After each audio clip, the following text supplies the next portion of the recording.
Hello everyone, बहुत बहुत स्वागत है आप सभी का आपके अपने यूट्यूब प्लेटफॉर्म शिक्षा संकल्प पर। दोस्तों, आज के इस वीडियो के माध्यम से एसएससी जीडी परीक्षा में जो 13 जनवरी के प्रश्न पूछे गए थे, आज के इस वीडियो के माध्यम से हमने उन्हीं सारे प्रश्नों को कवर किया है जो कि आगामी परीक्षाओं के लिए बहुत महत्वपूर्ण है। आप लोग अंत तक बने रहिएगा, पूरी वीडियो को ज़रूर फॉलो करिएगा क्योंकि यही सारे क्वेश्चन एग्ज़ाम में पूछे गए थे एसएससी जीडी के। तो आइए बिना किसी देरी के इस वीडियो को स्टार्ट करते हैं। अगर आप चैनल पर नए हैं जुड़ जाइए। चलिए देखिएगा, पहला क्वेश्चन, द्वितीय पंचवर्षीय योजना का कार्यकाल कब से कब तक था। ये क्वेश्चन साथियों पूछा गया था, द्वितीय पंचवर्षीय योजना का कार्यकाल कब से कब तक था। तो याद रखिएगा 1956 से 1961 तक जो है द्वितीय पंचवर्षीय योजना का कार्यकाल था, 1956 से 1961 तक। आइए दूसरा क्वेश्चन देखेंगे। 2011 की जनगणना के अनुसार दूसरी सबसे कम साक्षरता दर वाला राज्य कौन सा है। अरुणाचल प्रदेश। ध्यान रखेंगे आप लोग, अरुणाचल प्रदेश। चलिएगा अगला प्रश्न देखेंगे। ये भी क्वेश्चन पूछा गया था एसएससी जीडी की परीक्षा में। खाना पकाना कौन सा परिवर्तन कहलाता है। तो ध्यान रखेंगे दोस्तों, रासायनिक परिवर्तन कहलाता है खाना पकाना। आइए अगले क्वेश्चन की तरफ बढ़ते हैं। भारतीय ओलंपिक संघ यानी इंडियन ओलंपिक एसोसिएशन की स्थापना कब हुई थी।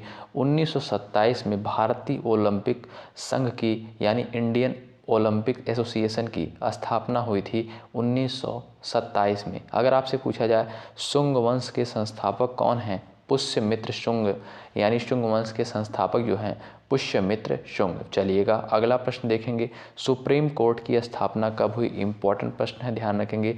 28 जनवरी 1950 को सुप्रीम कोर्ट की स्थापना हुई। इंपॉर्टेंट प्रश्न है, ध्यान रखेंगे साथियों। अगर आप चैनल पर नए हैं जुड़ सकते हैं और वीडियो को लाइक ज़रूर करिएगा। चलिए, स्थिरता के साथ विकास कौन सी पंचवर्षीय योजना का उद्देश्य था।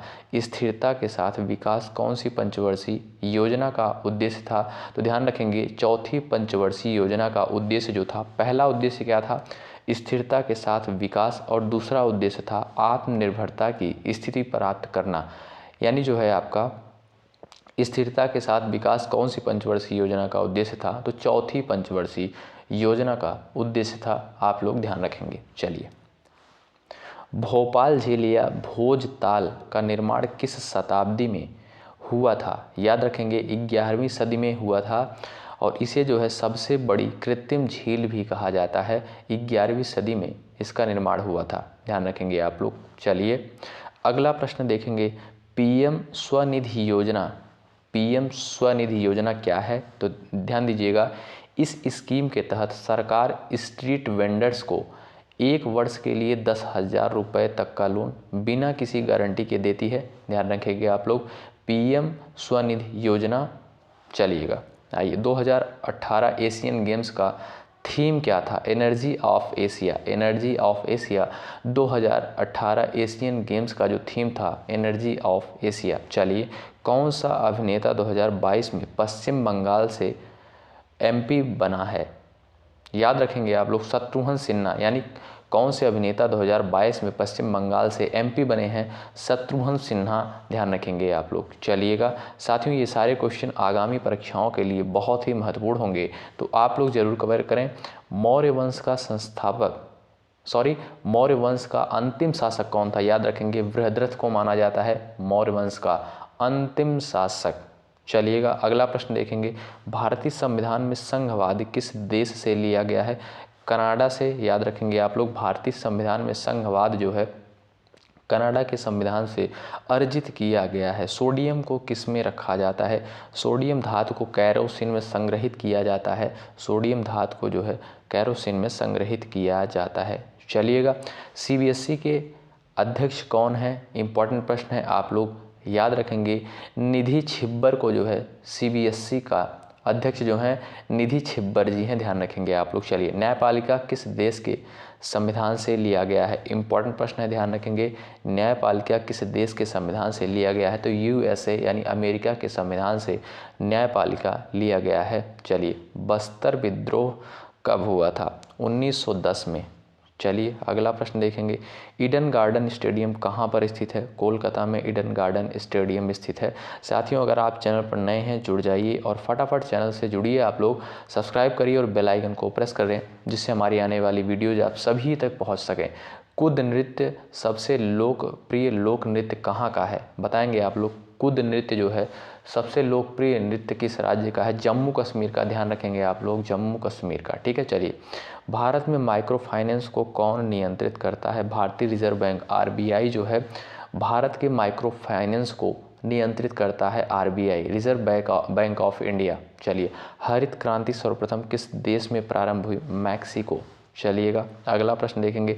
सोनल मानसिंह किस नृत्य से संबंधित हैं? भरतनाट्यम, याद रखेंगे, और उड़ीसी से। चलिएगा, वर्तमान में दिल्ली के सीएम कौन है? अरविंद केजरीवाल जी हैं, अरविंद केजरीवाल। चलिएगा, सागरमाला परियोजना किससे संबंधित है? सागरमाला परियोजना किससे संबंधित है अगर आपसे पूछा जाए तो भारत के बंदरगाहों के आधुनिकीकरण के लिए जो है सागरमाला परियोजना संबंधित है, भारत के बंदरगाहों के आधुनिकीकरण के लिए। चलिएगा अगला प्रश्न देखते हैं। साथियों, सारे क्वेश्चन जो हैं पूछे जा चुके हैं। आइए, किस एक्ट के तहत किसी भारतीय नागरिक के लिए बिना लाइसेंस हथियार रखना अथवा उसका व्यापार करना एक दंडनीय अपराध है? तो ध्यान रखेंगे, भारतीय शस्त्र अधिनियम 1878 के तहत जो है एक दंडनीय अपराध है अगर कोई व्यक्ति जो है बिना लाइसेंस का शस्त्र रखता है, तो ध्यान रखेंगे आप लोग। चलिएगा अगले क्वेश्चन की तरफ बढ़ते हैं हम लोग।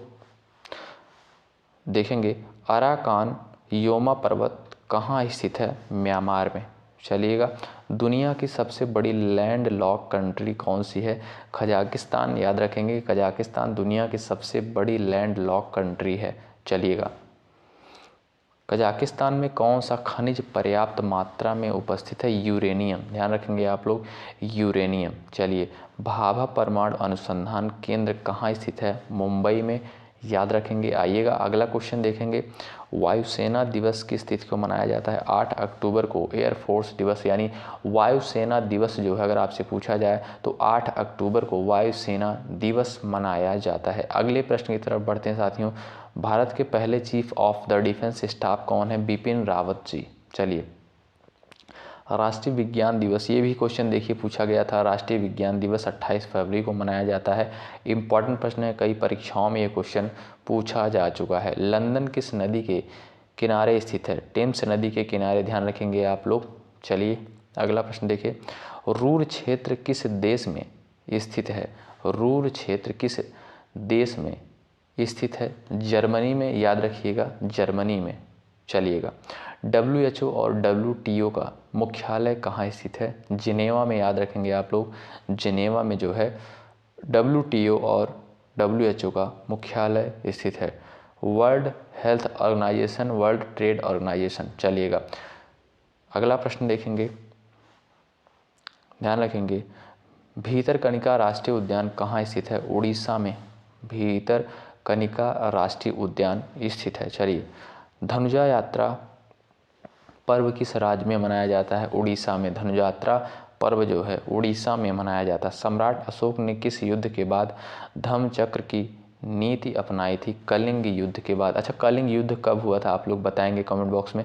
स्वर्ण मंदिर कहाँ स्थित है? ध्यान रखेंगे, अमृतसर, पंजाब में।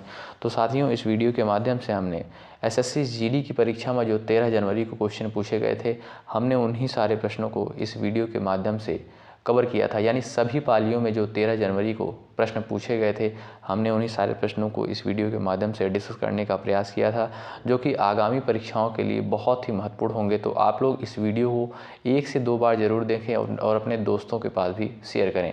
अगर आप चैनल पर नए हैं, फटाफट जुड़ जाएं, चैनल को सब्सक्राइब करके बेल आइकन को प्रेस कर लें, जिससे हमारी आने वाली वीडियोज़ आप सभी तक पहुँच सके। साथियों, जितने भी कंटेंट हम आप सभी को प्रोवाइड करते हैं, सारे कंटेंट इम्पॉर्टेंट होते हैं, सारे क्वेश्चंस इम्पॉर्टेंट होते हैं, तो ज़रूर फॉलो करें, आपके एग्ज़ाम के ओरिएंटेड होते हैं। बहुत बहुत धन्यवाद। जय हिंद, जय भारत।